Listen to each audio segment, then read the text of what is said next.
और पवार के अपमान पर महाराष्ट्र में घमासान छिड़ा है क्योंकि बीजेपी नेता सदाभाऊ खोत ने देवेंद्र फडणवीस की मौजूदगी में मराठा क्षत्रप के चेहरे का मजाक उड़ाया। लेकिन शरद पवार की ऐसी ओछी आलोचना से अजित पवार को गुस्सा आ गया और उन्होंने सदाभाऊ खोत को अल्टीमेटम दे दिया। शरद पवार के अपमान पर महाराष्ट्र में गुस्से का तूफान उठ गया। हालांकि अजित पवार की नाराजगी के बाद सदाभाऊ खोत ने बाद में माफी मांग ली, लेकिन उद्धव सेना के सांसद संजय राउत ने कहा कि देवेंद्र फडणवीस, एकनाथ शिंदे और अजित पवार की राजनीति ने महाराष्ट्र को गटर बना दिया है। पवाराला मानावं लागेल, एवढं हाणलं तरी सुद्धा भाषणात आता म्हणतया मला महाराष्ट्र बदलायचा आहे, मला महाराष्ट्राचा चेहरा बदलायचा आहे। कसला तुला चेहरा? तुझ्या चेहऱ्यासारखा पाहिजे का?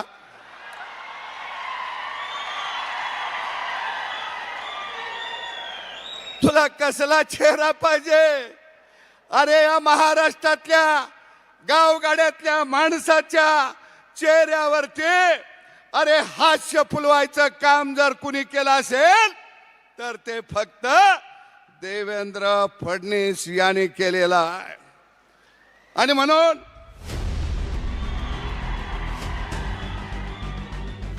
बीजेपी नेता सदाभाऊ खोत जब मराठा क्षत्रप शरद पवार के चेहरे का मजाक उड़ा रहे थे, तब महाराष्ट्र के डिप्टी सीएम और सूबे में बीजेपी के सबसे बड़े नेता देवेंद्र फडणवीस खिलखिला रहे थे।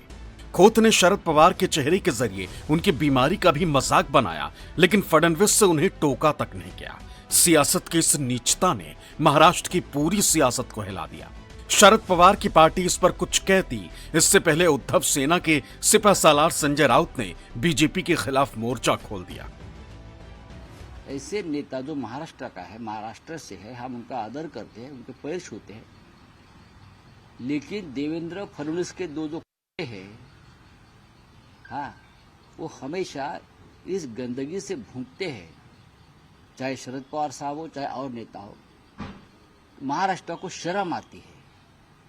पवार साहब एक ऐसे नेता है जो बीमार चल रहे हैं, फिर भी महाराष्ट्र की राजनीति में सीना तान कर खड़े हैं और हमें अभिमान है कि पवार साहब हमारे नेता हैं।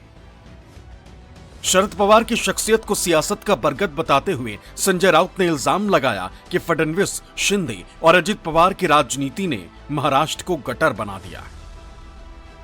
वसंतदादा पाटिल, वसंतराव नाईक, बालासाहेब ठाकरे जी, शरद पवार जी, ऐसे एक से एक धुरंधर नेता हो, उसमें बीजेपी नेता का नाम कभी आता नहीं कि धुरंधर नेतृत्व में।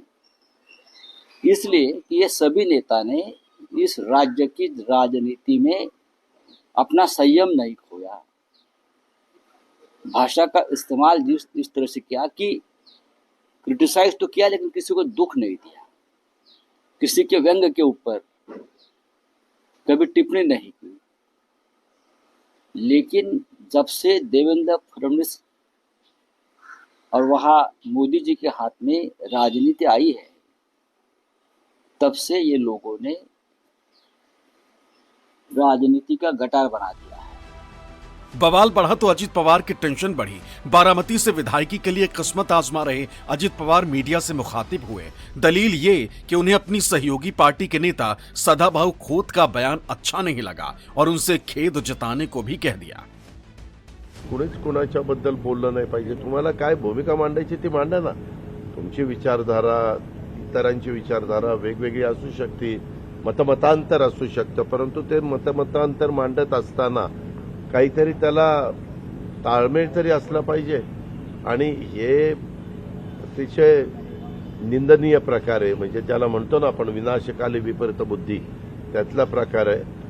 त्यांनी सांगितलेले नाही आता अशी परत गोष्ट होणार नाही। बघू।